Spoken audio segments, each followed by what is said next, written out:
अस्सलाम वालेकुम क्लास 8। हमने अभी नात की बुलंद ख्वानी की। आप भी इस नात को पढ़िएगा और नात अपनी कॉपियों पे खुश ख़त लिखिएगा। उसके बाद अल्फाज मायने कीजिएगा। अल्फाज मायने के बाद इसका मरकज़ी ख़्याल लिखना शुरू समझिए और लिखिए। नज़म नात साइड हेडिंग दीजिए मरकज़ी ख़्याल के। पूरी नात को हम एक शेर में कलम बंद करते हैं। चमका है तेरी ज़ात से इंसान का मुक़द्दर, चमका है तेरी ज़ात से इंसान का मुक़द्दर, तू ख़ात्मे कौनैन का रखशंदा नगी है। नात में लुग़त में यानी डिक्शनरी में लुग़त में नात के मायने तारीफ़ करना बयान करने के आते हैं। इस्तिलाह में सिनफ़े सुख़न को कहते हैं जिसमें रसूल अक़दस सल्लल्लाहु अलैहि वसल्लम की मद्दाह व सताइश बयान की जाती है। आप सल्लल्लाहु अलैहि वसल्लम के अखलाक़ व किरदार और सीरत तैयबा के मुख्तलिफ़ पहलुओं को उजागर करके बयान किया जाता है। अल्लाह ताला ने भी हज़रत मोहम्मद सल्लल्लाहु अलैहि वसल्लम के ज़िक्र को बुलंद किया, वरफ़ाना लगा ज़िक्र कहा। इसलिए नात में हर मुसलमान शायर ने आप सल्लल्लाहु अलैहि वसल्लम से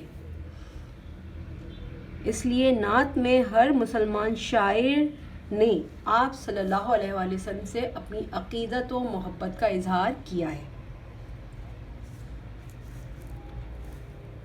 मौलाना ज़फ़र अली ख़ान की ये नात इनके मजमूए बहर सिता से ली गई है। मौलाना ज़फ़र अली ने रसूल अकरम सल्लल्लाहु अलैहि वसल्लम की शख्सियत उजागर करते हुए कहा है कि आप सल्लल्लाहु अलैहि वसल्लम की ज़ात गिरामी अल्लाह ताला के बाद सबसे ज़्यादा काबिल एहतराम है। कोई इस बुलंद मुकाम पर नहीं पहुंच सकता जिस मुकाम पर आप सल्लल्लाहु अलैहि वसल्लम अल्लाह ताला के हबीब रसूल मोहम्मद सल्लल्लाहु अलैहि वसल्लम हैं। आप रहमतुल लिल आलमीन हैं। आप ही के लिए कायनात तख्लीक की गई। हमें हर हाल में नबी करीम की अताअत करना चाहिए और इसे अपनी खुशकिस्मती समझना चाहिए कि हम आप सल्लल्लाहु अलैहि वसल्लम के उम्मती हैं। आखिरी शेर पर ख़त्म कर दीजिएगा कि मोहम्मद से वफ़ा तूने तो हम तेरे हैं, ये जहाँ चीज़ है क्या लोह कलम तेरे हैं। अब हम इस नात के सवाल जवाब करेंगे जो कि आपसे सवाल जवाब इसमें पूछे गए। फिर नात की तशरीह कीजिएगा। सवाल साइड हेडिंग दे दीजिएगा सवाल व जवाबात। सवाल व जवाब में पहले आप सबसे पहले सवाल उतारेंगे कि शायर ने हुज़ूर अकरम सल्लल्लाहु अलैहि वसल्लम को बेनज़ीर क्यों कहा है। बेनज़ीर यानी बेमिसाल क्यों कहा है। शायर ने हुज़ूर अकरम सल्लल्लाहु अलैहि वसल्लम को बेनज़ीर इसलिए कहा है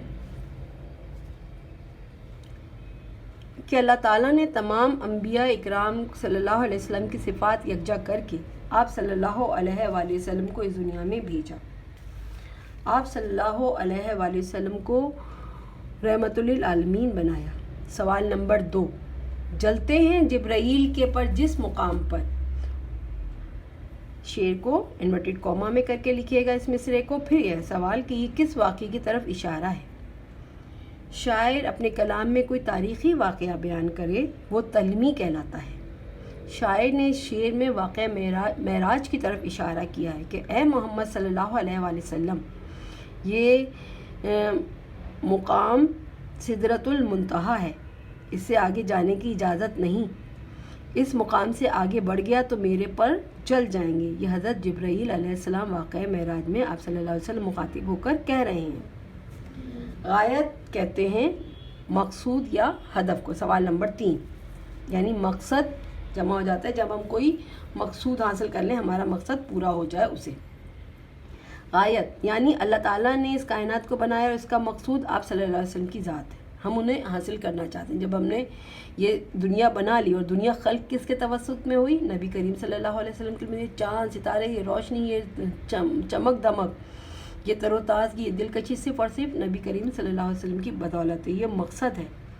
आगे हमारा मकसद उला। अगरचे कायनात की तख्लीक के लिए बेशुमार मकासद हैं, लेकिन इनमें सबसे पहला और बड़ा मकसद नबी करीम सल्लल्लाहु अलैहि वसल्लम की ज़ात है। इस कायनात की रोशनी और शादाबी नबी करीम सल्लल्लाहु अलैहि वसल्लम की ज़ात की बदौलत है। अब आपसे अशार की तशरीहात हम आपको करवा लेंगे। आपसे आखिरी सवाल कहा गया है, नात में इस्तेमाल होने वाली रदीफ़ क्या है? हम इससे पहले भी रदीफ़ और काफ़ी की तारीफ़ कर चुके हैं हम्द में। रदीफ़ हर शेर के आखिरी आने वाले हुरूफ को या सकनात को कहते हैं। तो रदीफ़ आखिर में आती है, रदीफ़ से पहले जो हम अल्फाज होते हैं और हम आवाज़ अल्फाज होते हैं वो काफ़िया कहलाते हैं। लेकिन यहाँ पे सिर्फ हमसे सवाल पूछा है रदीफ़ किसे कहते हैं, तो आप हम में जो है रदीफ़ काफ़िया उसे भी अपने दिमाग में रखिएगा और याद रखिएगा। इस शेर में नात में रदीफ़ तुम ही तो हो, हर शेर के आखिर में जो आ रही है वो है तुम ही तो हो। तो रदीफ़ आखिर में आती है मिसरे के, तो वो हर शेर के आखिर में आप देख रहे हैं आएगी तुम ही तो हो, तुम ही तो हो। ये रदीफ़ इज़ इन अशार की। अब हम अगले लेक्चर में इन अशार की तशरीहात करेंगे।